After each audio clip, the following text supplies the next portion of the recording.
What's going on, Ryan? How are you, sir? Doing well. How about yourself? Man, great. Welcome to the Home Team Podcast with myself, Kevin Bracey, and my partner, Josh Takimoto. He wasn't able to be here today. Sometimes he'll do some podcasts. Sometimes I'll do them. But today I get an opportunity to connect with you. You're in my favorite district, and then you're in one of my favorite schools of all time, man. So let's jump right into it. Let's jump right into some questions. The Home Team Podcast, just so you know, the overview of why we created it is I'm a Sacramento native. So we compete against each other. We play against each other, different teams. You know, we're really trying to take each other out when we're competing. But at the end of the day, we're all part of one team. That's the Sac Town. That's Home Team Sac. That's why we created it. Exactly right. I appreciate that. It really is going to be fun. Absolutely. Here's my first question for you, Ryan. Coach Ryan, tell us about your coaching journey. How did you get to where you are today? What's your story, bud? Right. So, I'm from Sacramento too. I was lived in Citrus Heights. And funny thing is, you actually came to my high school when I was there. 2014 was when you were at Mesa Verde. Come on, man. I graduated from Mesa. That's what I thought too. I wasn't sure though. So that's what's kind of cool. Yeah. So, both Mavericks, that's pretty cool. Let's go. Yeah. I wasn't sure, but I was like, I'm pretty sure you went to Mesa too. Yes. So yeah, that's from, where I went and played football there all 4 years. I ran track my last 2. And then that's where I first started coaching. I was coaching the Pop Warner program. I was an assistant coach, for special teams and for the oldest group, the 8th grade group. So that's where, my first journey began with coaching, and that's where I got the first taste of it. And, how fun it was. Once I finished high school, I was fortunate enough to get the opportunity to walk on at Fresno State. So I was able to play football at Fresno State for a few years. And then it got to the point where, I love the sport a lot, but it got to the point where I was just like, okay, I think this is it for me, as much as I love the sport and all. And so what was it that led you to say, I think I'm done? Was it a feeling? I think so. Yeah. I mean, it was a lot. Truthfully, it was about a lot of the coaches. We had a big coaching change my 3rd year. And the one coach I really looked towards was the strength and conditioning coach, because I think he was the one who saw my worth the most, day in and day out in the weight room, working as hard as I could. And then once he left, it was tough. I didn't really have a coach I really connected with. And then same with my position coach as well. So after that coaching change, I had 1 more year, and I was playing, and it just didn't feel as the connection wasn't there. As a walk-on, you're not really valued as much as the scholarship players. Fortunately, I did earn a scholarship, but you still have that tag of, you used to be a walk-on, so you're not as valued. So that's the way I perceived it anyway. I mean, others, of course, felt differently, but it just kind of felt like socially, emotionally, it wasn't too into it anymore. And it kind of felt like I was forcing myself. So I kind of just stepped away, just said, this is it for me as much as I love it. And we just kind of focused on school from there on out. And I graduated with a physical education degree. So that sport background was still there. It wasn't just one and done with football. And fortunately, I was an intern. I got hired on at Elkhorn, for very first interview. Right away. That was your first?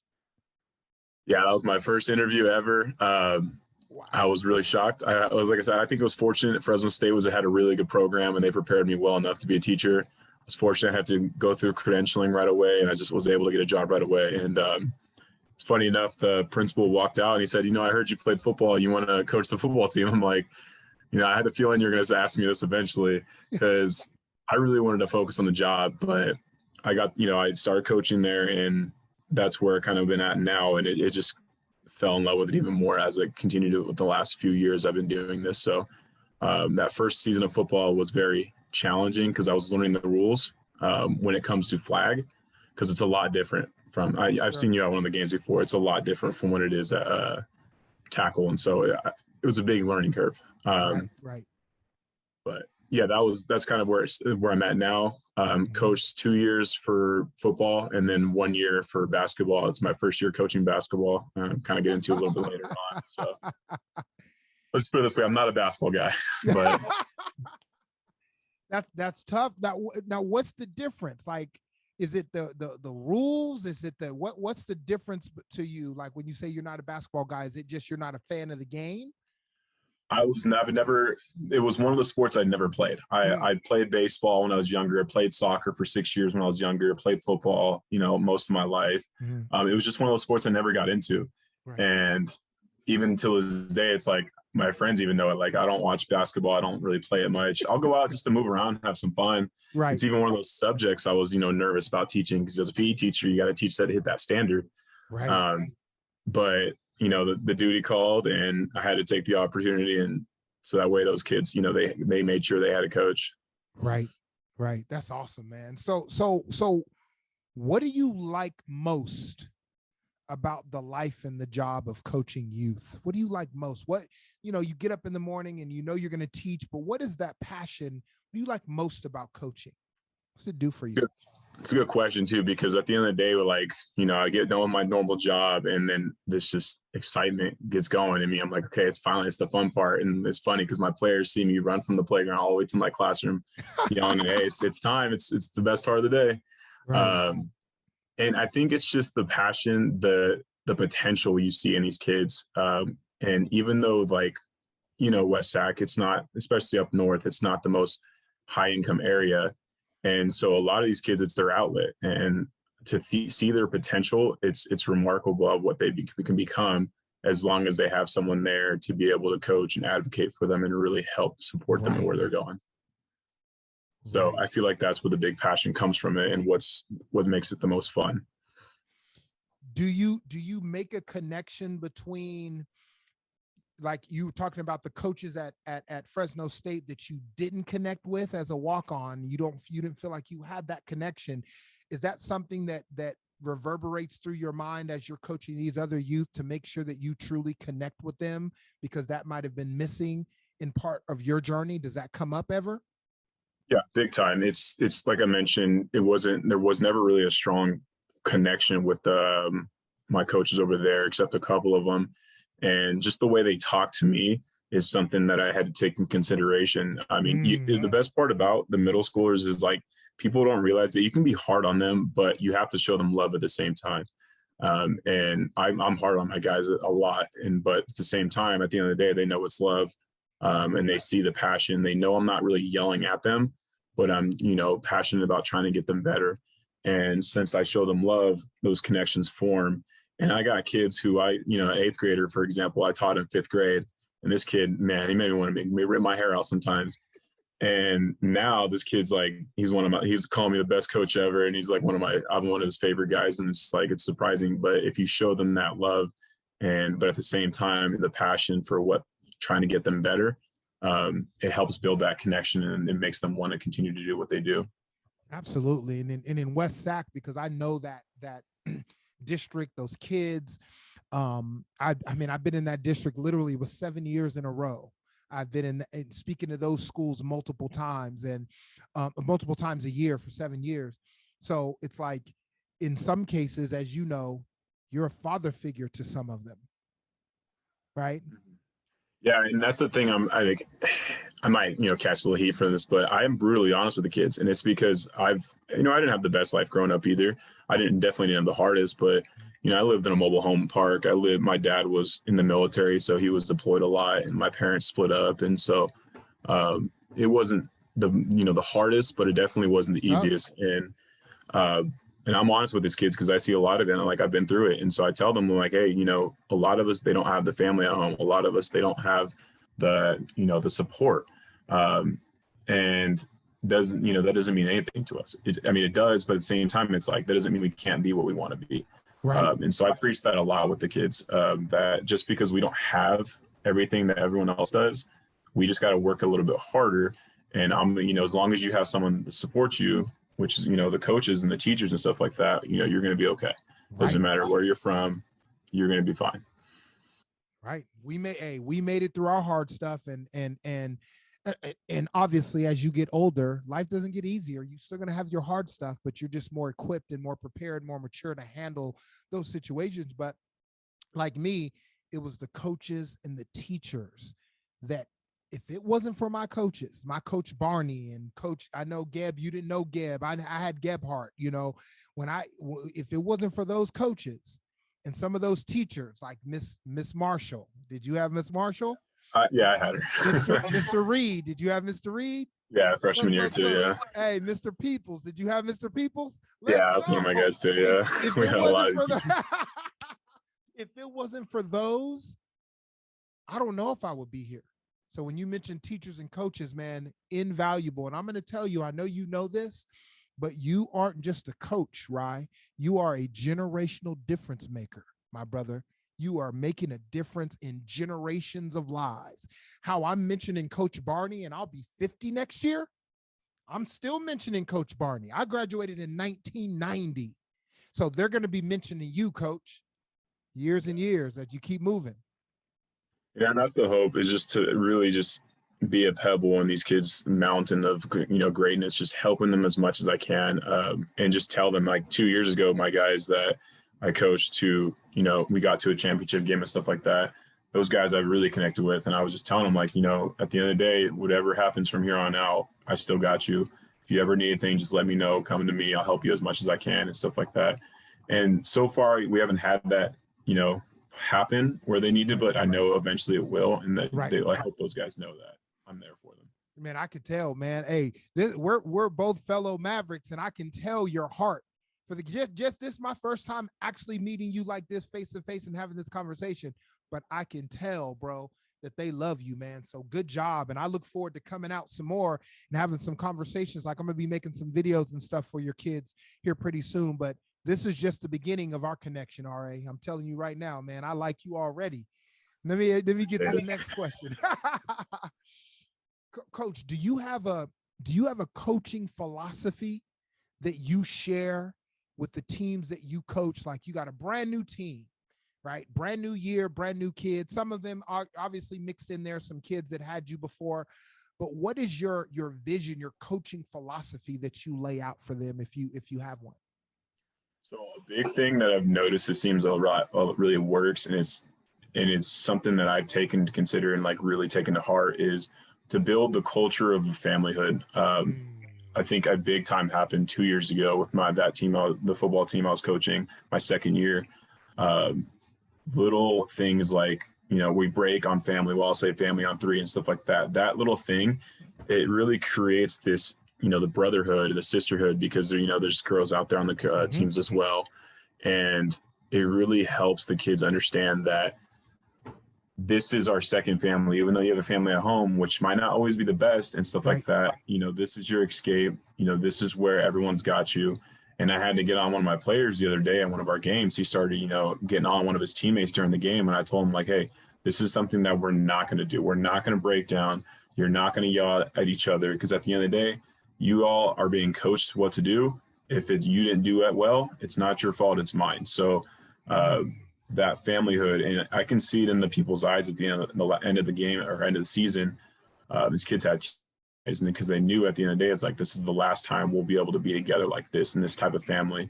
So building that culture of familyhood and really having the kids understand that, yeah, we're playing sports, but it's more than us, and it's more than just me. It's more than just them. It's about the team and about the family. Man, so you get them connected to family. This is family, and it's you know, when you watch sports, they always talk about, you know, you hear WNBA saying these are my sisters, or you hear the NFL players saying these are my brothers. So you're trying to instill that in them while they're in middle school, while they don't even get it yet. But you're getting them to understand it early, and that's awesome. Yeah, and that's one of those things that I've really like made sure to do. It's like, yeah, they're middle school, but at the same time, it's like just next year, these kids are going to be in high school where they're going to be in that bigger area of bigger teams and so on. So it's like, I don't ever look at them as being just these young kids. Like, I really try to do my best to look at these kids to be growing adults eventually. So the more we can instill into them now, these values, the better they're going to be able to take those on into high school and beyond. So I never look at it to them like, oh, they're too young for this. Like, because at the end of the day, they're not. I feel like, especially nowadays, these kids are they're so more mature than we were when we were in middle school. they're so much older than we were at their age. So I feel like they can understand it completely what's going on and never consider their age. I mean, for certain things, yeah, but at the end of the day, it's like these kids can definitely handle this kind of stuff. They can get it. Now, I don't know about you, but what you're creating in those environments are those relationships that last a lifetime. Because I'll tell you, as you probably already know, once you graduate from high school, you think, oh, these guys and gals, they're going to be my friends forever. Everybody disperses and goes in their own separate way, and they have their own lives. However, the ones that I'm still connected to are the ones that I played sports with. Some when I was in elementary school, others when I was in middle school, others when I was in high school and college. The ones that I've stayed in contact with for the most part in my life are the players that I played with. And that's what you're creating. Yeah, Has that been your experience? Two of my roommates are my old teammates. And then, I think all of the, groomsmen I had in my wedding were all at one point, players together, and they're my closest friends. And yeah, that's what I hope for these kids. It's the same for them. I hate that stereotype that, oh, you're never going to talk to these people after high school. And it's like, it's their choice. But at the same time, it's like you're around these people so much with practice, with games, with film. Right. You're around them so much. There's that connection is going to be there regardless of, what you do in your career. Those probably are going to be your closest friends, like you're saying, because you're just with them so much. It's like a spouse. You're with them so much that this connection, this everlasting connection just forms. And then when you get together and you start telling stories and you're laughing like you just did an ab exercise because you're laughing at stuff that you remember. I mean, those are some of the greatest times. I just talked to one of my buddies that I went to high school with, played ball with. His name is Jerry Leith. We graduated together, Mavericks. And we just laugh, man. We don't even talk. We just mention something and we just laugh. And those moments are very special. And as a coach, man, you are creating those. Let me ask you this next question. I know one of the things I remember when I went to, Coach Barney had a profound effect and influence on my life. Actually, I'm going to get him on here for an interview here pretty soon. But then my coach at American River College, his name is Coach Higgins. I played baseball there. He was another guy that had major influence on me. But what he did was he taught certain principles that he was teaching about baseball, but they transitioned to my life even today. One of the principles I remember him teaching me was, or all of us, was 5 minutes early is 10 minutes late. That was his thing. 5 minutes early is 10 minutes late. We have weights at 5 a.m. 5 minutes early is 10 minutes late. We got weights at 5:30. 5 minutes early is 10 minutes late. I'll never forget that. So today, I'm always 15 minutes early. I was on here 15 minutes early, just waiting because he taught me life principles through sport. So my question is, how important is it to you, RA, to use sports to teach life? I mean, definitely very important. It's funny that you mentioned your example, because that's the same way I am. I don't get anxiety easily, but that's the only time I ever have anxiety is if I'm 10 minutes early. I got to be, like you're saying, 15 minutes early. I got to be there, or else, the anxiety starts to kick in. But, it's key. A big one I teach with these kids a lot is responsibility. And that's, usually the general one. But it's true. Like, responsibility is such a big thing, especially for these kids who don't have the support at home to teach them to be responsible. We do behavior checks every day before they come out to practice, where they get them signed by teachers. And sometimes the kid will lose them. I'm like, okay. They ask me, can I get another one? I'm like, unfortunately, no. It's like, it's a price you got to pay. I'm teaching you to be responsible. So what are you going to learn if you can just lose it and get away with it? So kids, they creative, they create their own. I'm like, okay, that's fine with me. If you write it out and stuff like that, and you get a piece of paper and create your own, at least you're looking for alternatives, and you're trying to show that I want to be above and beyond when it comes to be responsible. Right. And then just same thing with, being on time, getting on them about making sure they're doing everything they can to be in class. They'll be walking around the hallways and I'll yell them to get them butts in class, because that's where it's important. So a big thing is really definitely on responsibility, and making sure I tell them all, I'm not just coaching you. I'm trying to teach you all to grow up and be more responsible with what you want to do in your life. Absolutely. I mean, you and I wouldn't be the people that we are and are becoming today if it wasn't for sports. I remember another principle that Coach Higgins taught me, because I played second base, is he would always scream, like if ground ball was come to me, when the hitter hit it, pop, he would say, "Don't panic," because I was a second baseman. So if I picked up the ground ball and I booted it, hit my chest and rolled, he'd say, "Don't panic." Why? I'm at second base. All I got to do is pick it up and throw him out. I got time. Those words, "don't panic," reverberate through my mind so much, to where I remember driving one day while I was in junior college, and I forgot to close my hood after checking my oil. I'm on the freeway on 80 by Madison. The hood flies up.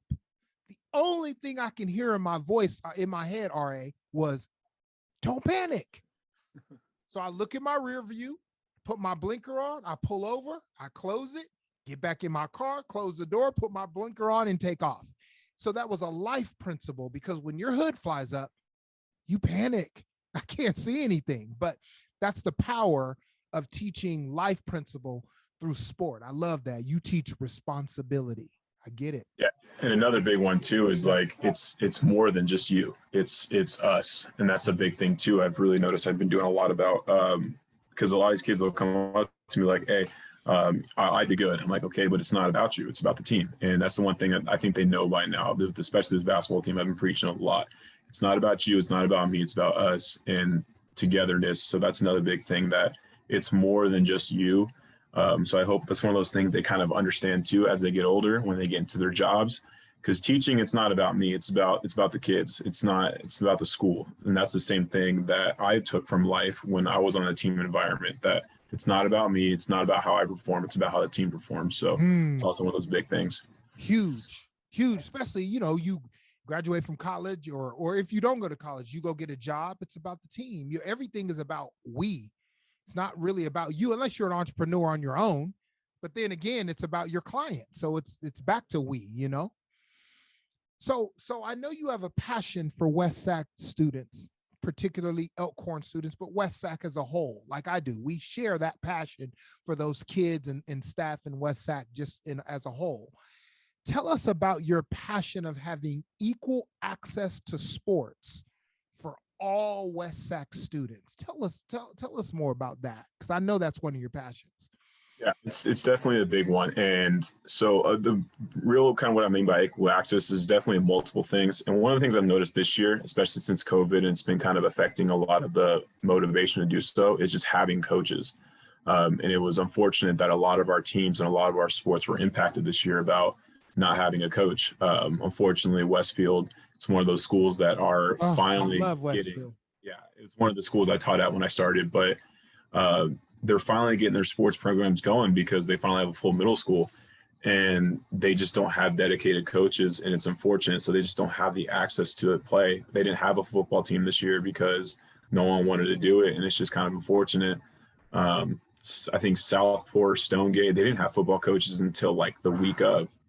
And so it's not just the northern schools who are affected big time, but it's definitely across the districts. So that's been the challenge. And it's one of those things that I wish that we would have more people come out and do it. And that's the big reason why I'm coaching basketball. I told the principal, I was like, if there's no one who's there, just let me know. I'm your last alternative, but I'll do it. I don't know anything about basketball. I had to learn the whole new sport, everything.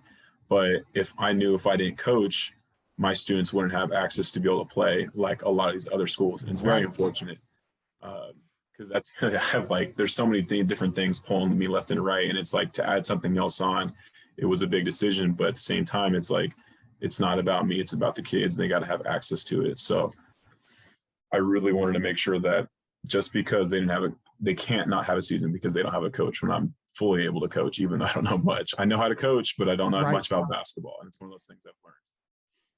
Right. Let me ask you this. If there are coaches watching this, what would they have to do to apply to become a coach in West Sac? Do you know that process, just in case? Because who knows who's going to watch this? It may be an aspiring coach like you that's like, man, I want to coach some kids, but I don't know where the opportunities lie. What would you tell them to do? I think they just go on EdJoin. That's where we would post our our hiring links to go to edjoin.com. I believe it is .com, not .edu, but that's where we have our jobs. Is that EDJOIN? Yeah, EdJoin, exactly how you spelled it. And fortunately, I think we're full on basketball coaches this season, and that's why I'm so happy about this kid he just graduated, I think, and he's he graduated from River City, and now he's the head coach for Westfield's basketball team. And it's that's awesome. I'm so happy he's there, because I had a feeling there would be another team that they just didn't get. So I think all you need to do really is apply and just show that, you can pass the background checks, the TV tests, and all that stuff. And there are definitely some COVID rules right now, which makes it a little more difficult with having to make sure you get tested weekly and make sure your players get tested. And that's also been a big challenge this year. But if the positions are available, they're on there, and all you got to do is apply. Typically the fall sports are what's hit more, because we're a big soccer district, I think, especially up north. We have a lot of soccer players. Basketball, I think we're good on this year, but definitely when the football jobs open up in the volleyball, that's when we need the most coaches. So edjoin.com, I believe. .com, and then is that a West Sac portal, or does that? It's true too. You probably could just go to the Washington Unified School District website and then go to employment, and it's under certificated. Okay.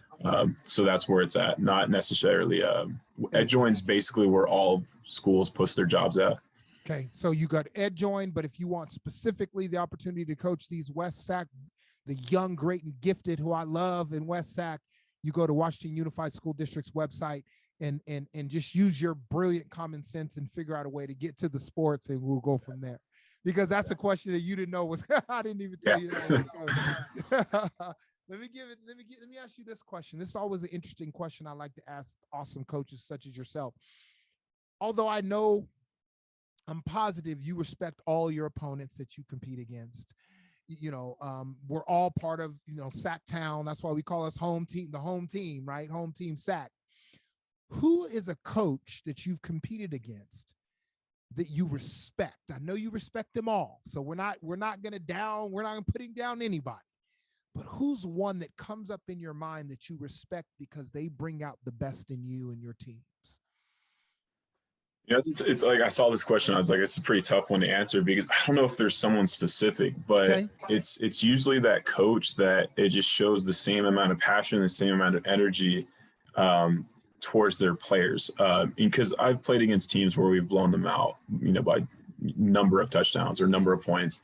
And that's great for the kids. They get that motivation and stuff like that, but nothing's more fun than a very tight game that goes into overtime and stuff like that, because it shows that coach on the other side is preparing their players just like you did, because the same level of equal and skill level, it shows within the game and the players. The other coach because I go crazy on sidelines sometimes. Passion, baby, let's go. I've had my vice principal text me a few times during game, like, hey, calm it down a little bit. And so the similar coaches shows that same amount of passion, because I think they're there not because they have to be, and not because they get a little stipend, but it's because they enjoy it. They're passionate about it. So those types of coaches are always fun to play against, regardless of what the outcome is going to be. That's awesome. Let me ask you this.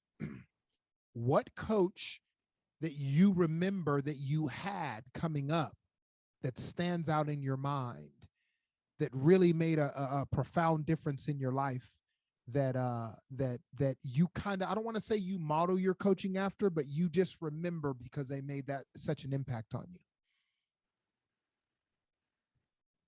So probably even my first year DB coach when I was a freshman in college. He was very family oriented, and not just with the team, but like even with his own family. He'd bring his kids, he'd invite us over for dinner. He was very family oriented. And so I think that Coach Woodson, I think him probably be the biggest way to describe how I coach now. He really made sure to also build those relationships while being hard on you at the same time. So I think out of everybody I've been coached by, I think he would probably be the most one, just because that family, which is one of those big things I try to teach the kids, that responsibility, the respect towards his players, that, I'm yelling at you, but I'm going to show you some love, and I want to give you interest because I want you to be better. And he sees the better in people. That's awesome. That's awesome. And he's planted that into you, and you're carrying it on, man. I love that. See, I believe that sports has a major influence on the world, just in so many different ways. I mean, so many ways that we can't even talk about. Sports can impact a lot of different areas and communities of the world. Do you impart the idea into your student athletes, the importance of them as not just student athletes, but student athlete leaders by default? Because as you know, as an athlete, when we're coming up on Mesa Verde campus, you're everything. What we do is cool. How we walk is cool. How we act is cool. We have the influence. We set the culture and the temperature of the campus and what went down and what didn't go down. How important is that to impart those ideas into your student athletes, that they're not just students, they're not just athletes, but they're leaders, and they have the opportunity to make a difference, a positive difference at the same time? Do you impart those ideas into your players? Yeah, definitely. And as mentioned earlier, it kind of has to do with a lot of that responsibility thing, but it's one of those things that the coaching, right. Mm-hmm. The coaches, all throughout our school really preach is that, hey, you're a student first. There's a reason why it's student athlete. You're a student first. So we got to make sure we take care of that side of everything. And that's what's the beauty of those behavior checks, because they really got to make sure they're on point, and that type of energy feeds off on everybody else. That this kid who's heavily involved in the school, playing sports and so on, is making sure they're taking care of their business. And I hope that one day when that time comes, that situations happen in the classroom, the athletes are the first ones to step up. Because I know it was one of those things I did. I've had to break up fights in a couple of my high school classes. It was weird because it's never like, oh, I have to do this. It was just more of a instinct, natural kind of calling thing. Responsibility, right. Exactly, the responsibility of it.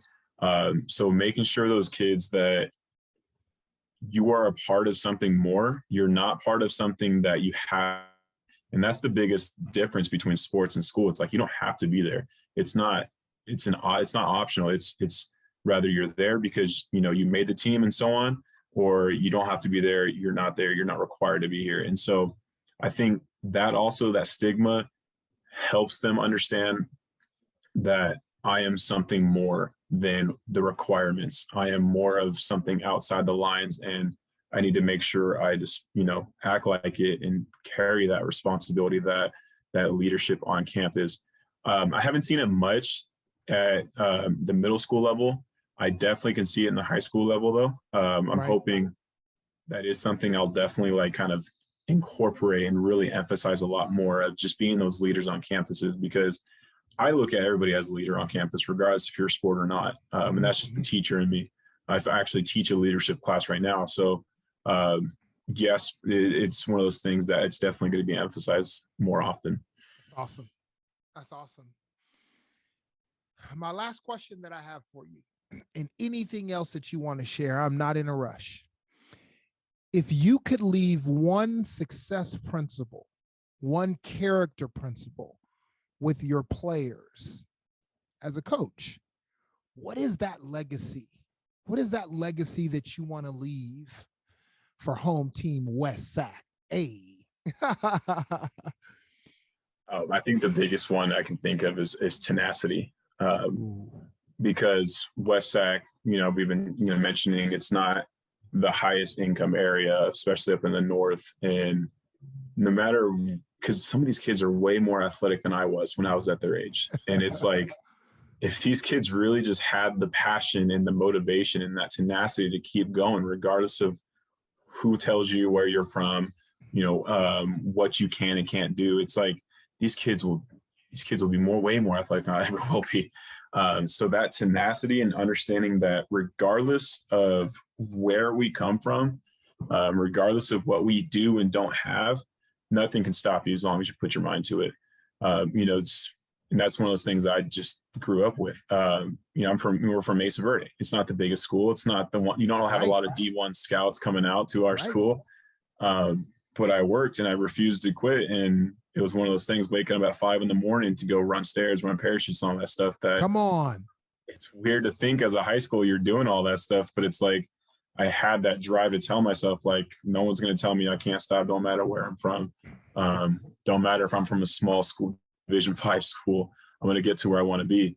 And, you know, I felt like I made it. Yeah, I didn't go to the NFL, but I went to the next best thing. And, you know, made it, baby. Division I college level, right? Bulldogs, so let's go. Exactly. Yeah.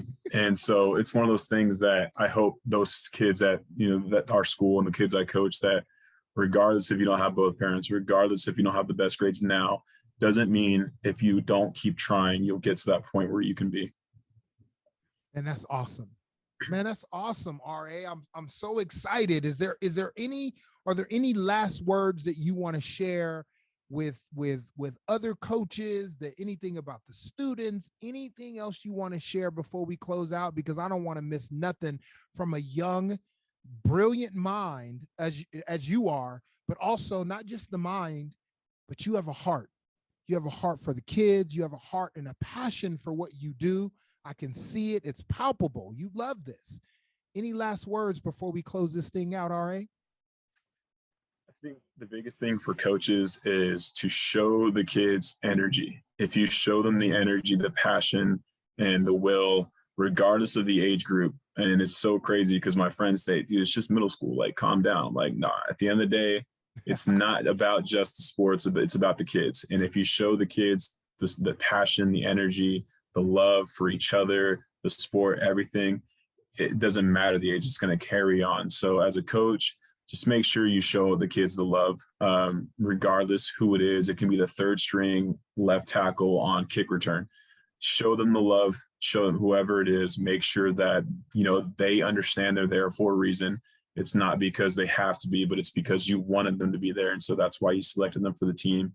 And don't ever forget that. Always make sure you show these kids the passion and the love for each other.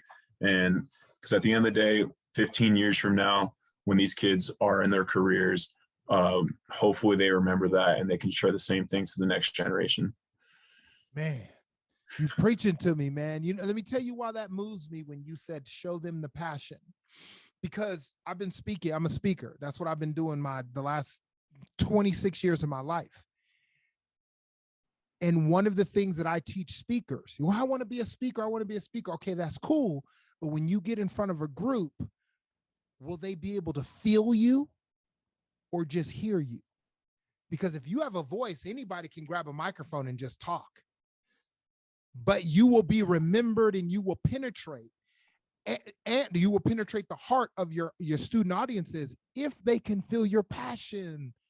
Without the passion, they're going to be on their phones. They're going to be talking. When you have a passion and you give them everything that you have, they're going to reciprocate that and they're going to give that back to you with respect.